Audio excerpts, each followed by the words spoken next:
আল্লাহ তাআলা আনহু আরজ করলেন, ইয়া রাসূলুল্লাহ, আমরা তো আল্লাহ রাব্বুল আলামিনের উপর ঈমান এনেছি, আমরা তো আল্লাহতে বিশ্বাস করেছি, আমরা তো আল্লাহর আদেশগুলো মেনে চলছি, আমরা তো তার নিষেধগুলো মেনে চলছি, কিন্তু আমরা চাই আমাদের এই দাওয়াত, আমাদের এই ইসলাম সারা পৃথিবীর বুকে কায়েম হবে। সেই উদ্দেশ্যে আমরা এখন থেকে দাওয়াতের কাজ শুরু করতে চাই। এর দ্বারা উদ্দেশ্য হলো, একদিন আমরা গোপনে গোপনে ইসলাম প্রচার করেছি, ইসলাম গ্রহণ করেছি, আজকে আপনি অনুমতি দিন, আমরা আমাদের ইসলামকে আরো ব্যাপকভাবে প্রচার করতে চাই। আমরা আমাদের গোপন ইসলামকে, অন্তরের ইসলামকে মানুষের মাঝে প্রকাশ করে দিতে চাই, ঘোষণা করে দিতে চাই। আল্লাহ তাআলার রাসূল সাল্লাল্লাহু আলাইহি ওয়াসাল্লাম বলেন, হে আবু বকর, আবেগী হয়ো না, ইসলাম যদি তোমরা প্রকাশ করে দাও, তোমাদের উপরে এমন জুলুম আসবে, এমন অত্যাচার আসবে, হয়তোবা ইসলাম এখানেই থেমে যাবে, হয়তো আর অগ্রসর হবে না। এই ভয়ে আমি ইসলামকে প্রকাশ্যে তোমাদেরকে ঘোষণা দিতে বারণ করতেছি। হযরত আবু বকর রাদিয়াল্লাহু তাআলা আনহু বলেন, ইয়া রাসূলুল্লাহ,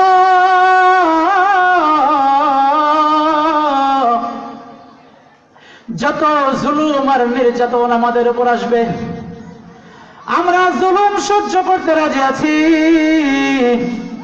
অত্যাচার সহ্য করতে রাজি আছি। যদি এই ইসলাম প্রচার করার কারণে আমাদেরকে এমন জুলুম আর অত্যাচার করা হয়, যে জুলুম সহ্য করতে না পেরে আমাদেরকে মৃত্যু বরণ করতে হয়, তবুও আমরা রাজি আছি। আপনি শুধু আমাদেরকে অনুমতি দিন, আমরা আমাদের ইসলামকে প্রকাশ করে দিতে চাই। সুবহানাল্লাহ বলবেন না? জোরে জোরে বলে সুবহানাল্লাহ। ঈমানের কত জজবা, ঈমানের শক্তি কত বেশি, যেখানে নবীজি নিজেই বলতেছেন যে প্রকাশ করার দরকার নাই। সাহাবায়ে কেরাম বলতেছেন, ইয়া রাসূলুল্লাহ, আপনি হয়তো ভয় করতেছেন যে আমরা যে ঈমান এনেছি, যদি আমাদের উপর ইসলাম প্রকাশ করে দেওয়ার কারণে কাফের মুশরিকরা যদি অত্যাচার আর নির্যাতন শুরু করে, তাহলে আমরাও হয়তো ইসলাম ছেড়ে আমরা আবার কাফের হয়ে যাব। আপনি এই ভেবেছেন? না, এটা কখনোই হতে পারে না। আমরা এমন ঈমান এনেছি, আমরা এমন ইসলাম গ্রহণ করেছি, আমরা মহান আল্লাহ রাব্বুল আলামিনের একাত্বের উপর এত বেশি, এত মজবুত ভাবে ইসলাম, এত মজবুত ভাবে ঈমান এনেছি, আমাদের উপর যত ঝড় ঝাপটাই আসুক, আমরা কখনোই পিছপা হতে রাজি নই। এই ছিল সাহাবায়ে কেরামের জজবা। হুজুর পাক সাল্লাল্লাহু আলাইহি ওয়াসাল্লাম সাহাবায়ে কেরামের আবেগ দেখে অত্যন্ত আপ্লুত হলেন, আর ভাবলেন, যেহেতু তারা প্রস্তুত আছে, যেহেতু তারা রাজি আছে, অনুমতিটা দিয়ে দেওয়া যায়। আর আল্লাহ রাব্বুল আলামিনের দরবারে কায়মন বাক্যে আল্লাহ রাসূল সাল্লাল্লাহু আলাইহি ওয়াসাল্লাম প্রার্থনা করতে শুরু করেন, ইয়া আল্লাহ, আল্লাহ,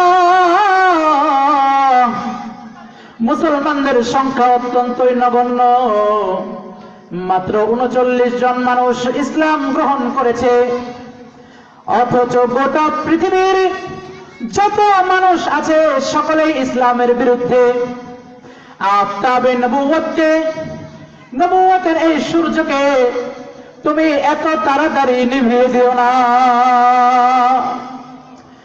নবীজি অত্যন্ত আবেগ নিয়ে, ভালোবাসা নিয়ে আল্লাহ রাব্বুল আলামিনের দরবারে দোয়া করতেছেন, আল্লাহ,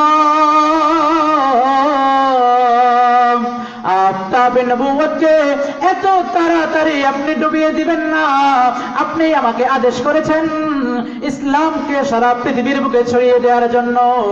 আমি আশা রাখি, আমি বিশ্বাস রাখি, আপনি যেহেতু আদেশ করেছেন, অবশ্যই অবশ্যই সারা পৃথিবীতে কিভাবে ছড়াতে হয় সেই কাজের মধ্যে আপনি অবশ্যই অবশ্যই আমাদেরকে সাহায্য করবেন। হুজুর পাক সাল্লাল্লাহু আলাইহি ওয়াসাল্লাম আবু বকর রাদিয়াল্লাহু তাআলা আনহুকে অনুমতি দিলেন। আবু বকর রাদিয়াল্লাহু তাআলা আনহু সকল মুসলমানদেরকে সাথে নিয়ে সাথে রওনা হয়ে গেলেন। কোন দিকে?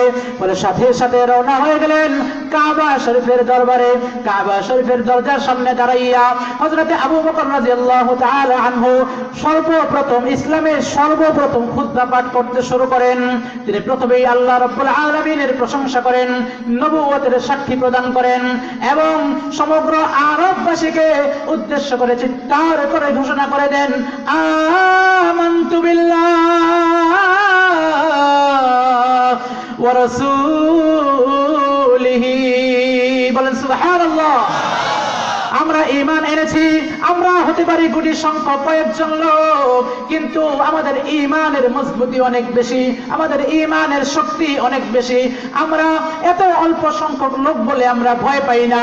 ও আরবের কাফের মুশরিকেরা, তোমরা চাইলে আমাদের উপর জুলুম অত্যাচার করতে পারো, কিন্তু আমরা আমাদের ইসলাম থেকে, আমাদের মুসলমানিয়ত থেকে, আমাদের তাওহীদ থেকে এক পাও পিছু হটব না। যেই না আবু বকর রাদিয়াল্লাহু তাআলা আনহু এই ঘোষণা করলেন, সাথে চতুর্দিক থেকে কাফের মুশরিকরা লাঠি সোটা আর চাকু দাবলম নিয়ে সকলেই দৌড়ে আসতে লাগলো। কে ইসলামের ঘোষণা দেয়, কে তাওহীদের ঘোষণা দেয়, কে পৃথিবীর বুকে এক আল্লাহ বলে ঘোষণা দেয়, তাদেরকে আমরা এই পৃথিবীর বুকে রাখবো না। তাদের উপর তারা সকলে ঐক্যবদ্ধভাবে আক্রমণ শুরু করে দেয়।